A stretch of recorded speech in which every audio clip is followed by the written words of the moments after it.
Hello friends, कैसे हैं आप सभी। बिहार रिजल्ट टारगेट में आप सभी मित्रों का बहुत बहुत स्वागत है। आज आप सभी को मैट्रिक परीक्षा 2022 की दृष्टि से साइंस का अति महत्वपूर्ण 2 मार्क्स के सब्जेक्टिव प्रश्न का प्रिपरेशन कराने वाले हैं। प्रत्येक क्वेश्चन 2 मार्क का है और आपकी मैट्रिक्स बोर्ड परीक्षा की दृष्टि से अति महत्वपूर्ण है। तो जितने सब्जेक्टिव प्रश्न जेड ऑब्जेक्टिव प्रश्न आपको याद करा देंगे, तो इसलिए जो है आप लोग जो भी सब्जेक्टिव प्रश्न बताएंगे A to Z सब्जेक्टिव प्रश्नों को आप लोग जरूर याद कर लीजिएगा। तो चलिए क्लास को स्टार्ट करते इससे पहले जान लीजिए, पहली बार आए हैं बिहार रिजल्ट टारगेट पे तो चैनल को जरूर सब्सक्राइब कर लीजिएगा। तो चलिए, ये काफ़ी महत्वपूर्ण प्रश्न है आपकी मैट्रिक्स बोर्ड परीक्षा की दृष्टि से।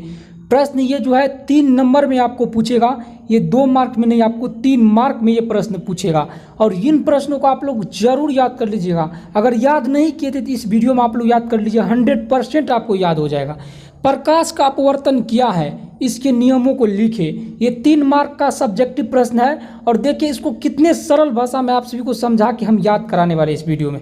जब भी पूछेगा प्रकाश का अपवर्तन क्या है तो सबसे पहले हम लिखेंगे कि प्रकाश का अपवर्तन का सबसे पहले परिभाषा देंगे, उसके बाद इसके नियम को हम लोग लिखेंगे, ठीक ना। तो देखिए सबसे पहले प्रकाश का अपवर्तन क्या है तो इसका परिभाषा जान लीजिए। देख लीजिए, जब प्रकाश की किरण, ध्यान से आप लोग समझिए और सुनिए, देखिए भी, जब प्रकाश की किरण किसी एक माध्यम से, बिल्कुल राइट, दूसरे माध्यम में जाती हुई प्रतीत होती है तो वह अपने दिशा से विचलित हो जाती है। इसी विचलित होने की घटना को प्रकाश का अपवर्तन कहते हैं। देखिए सबसे पहले जान लीजिए कि प्रकाश की किरण जब एक माध्यम से दूसरे माध्यम में नहीं जाएगा तो प्रकाश, कोई भी घटना प्रकाश का नहीं होगा।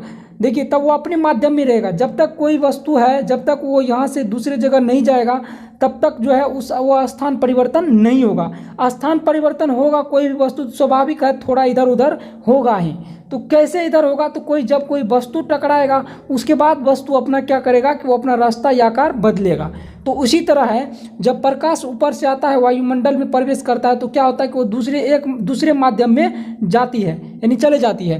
तो क्या होता है, तो हमारे वायुमंडल में बहुत सारे गैसीय पदार्थ, धूलकण आदि होते हैं, तो उससे क्या होता है कि वो टकरा जाते हैं। या फिर हमारे यहाँ स्थल मंडल में भी कई समुंदर होते हैं हमारे, जिस पृथ्वी पर हम रहते हैं, तो क्या होता है कि वो दूसरे माध्यम जैसे जाती है तो पानी में क्या होता है कि रिफ्लेक्शन उसका हो जाता है। तो हम लोग इसका परिभाषा सिंपल से देंगे, जब प्रकाश की किरण एक माध्यम से दूसरे माध्यम में जाती हुई प्रतीत होती है तो वह अपने दिशा से विचलित हो जाती है। इसी विचलित होने की घटना को प्रकाश का अपवर्तन कहते हैं। तो ये प्रश्न आपको याद हो गया होगा। अब देखिए इसके नियम को लिखें। इसका परिभाषा, प्रकाश का अपवर्तन का परिभाषा एक बार फिर से जान लीजिए। इस पहले लिखिए प्रकाश का अपवर्तन का परिभाषा, जब प्रकाश की किरण किसी एक माध्यम से दूसरे माध्यम में जाती हुई प्रतीत होती है तो वह अपनी दिशा से विचलित हो जाती है। इसी विचलित होने की घटना को प्रकाश का अपवर्तन कहते हैं। चलिए अब देखिए इसका नियम कितने होते हैं। तो अब ये परिभाषा हो गया, अब यहाँ से क्लियर हो गया इधर। अब है इसके नियमों को लिखे, तो हम जरूर लिखेंगे प्रकाश के अपवर्तन के 2 नियम है, यानी प्रकाश के अपवर्तन कितने नियम है, 2 नियम है। तो पहला नियम हम लोग 1 नंबर दे के लिखेंगे कि आपतित किरण, अपवर्तित किरण तथा आपतन बिंदु पर अभिलंब तीनों एक ही तल में होते हैं। तो देखिए आपतित बिंदु पर का अभिलंब तीनों एक ही तल में होते हैं। और देखिए बहुत सारे स्टूडेंट लिखेगा कि आपतन बिंदु पर डाला गया लंब अभिलंब तीनों एक ही तल में। तो डाला गया लंब नहीं लिखेगा, बिंदु पर अभिलंब लिख दीजिएगा तो सबसे अलग होगा। आपको 1 मार्क जरूर यहाँ पे, इससे भी आपको 1 मार्क मिलेगा और 2 मार्क उससे। तो तीनों एक ही तल में होते हैं। चलिए पहला नियम हुआ।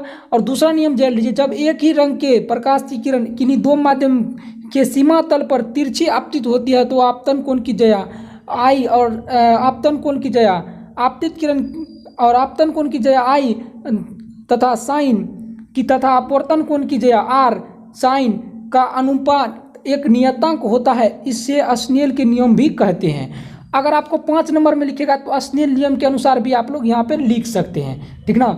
तो याद रखिएगा यहाँ पे आप देखिए, प्रकाश जब किसी एक ही रंग के प्रकाश की किरण किन्हीं 2 माध्यम के लिए एक नियतांक होता है। देखिए आपको इस तरह से भी लिख सकते हैं। दूसरा नियम, प्रकाश की किरण किन्हीं 2 माध्यम के लिए एक नियतांक होता है जिसमें आपतन कोण की जया आई साइन, जया का इंग्लिश होता है साइन, तथा अपवर्तन कोण की जया आर जिसका जो है ना जया का इंग्लिश होता है साइन का अनुपात एक नियतांक होता है।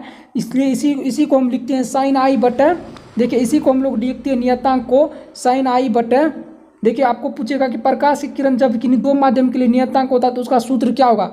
तो आपको लिखना है साइन आई बटे, उसमें रहेगा साइन आई बटे साइन आर बराबर म्यू, ठीक ना। तो ये हो गया आपका प्रकाश के अपवर्तन की डिफिनेशन।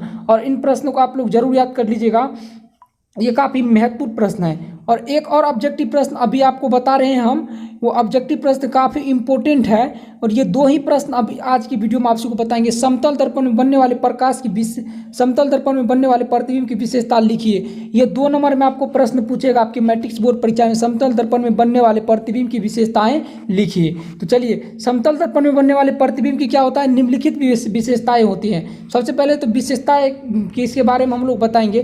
तो उत्तर में आपको लिखना है कि समतल दर्पण के सामने जितनी दूरी पर कोई वस्तु हो उसका बीम उतना ही पीछे बनता है। तो ये क्या हो गया, ये स्ट्रक्चर डिफिनेशन हुआ। तो अब लिखेंगे हम लोग समतल दर्पण में किसी वस्तु के पूरे बीम को देखने के लिए दर्पण का आकार में उसी आकार में उससे सीधा होना आवश्यक होता है। देखिए सबसे पहले जान लीजिए कि समतल दर्पण में किसी भी वस्तु के पूरे बीम को देखने के लिए दर्पण का आकार में उससे सीधा होना आवश्यक है, ठीक ना। तो दर्पण के आकार में वस्तु को सीधा होना आवश्यक है। चलिए ये हो गया आपका। और नेक्स्ट वीडियो में कल बताएंगे, काफ़ी इंपॉर्टेंट प्रश्न है, विवर्तन क्या है। विवर्तन के बारे में कल बताएंगे आप सभी को। तो इसलिए अगर आप लोग पहली बार बिहार रिजल्ट टारगेट पाए तो चैनल को जरूर सब्सक्राइब कर लीजिएगा। धन्यवाद।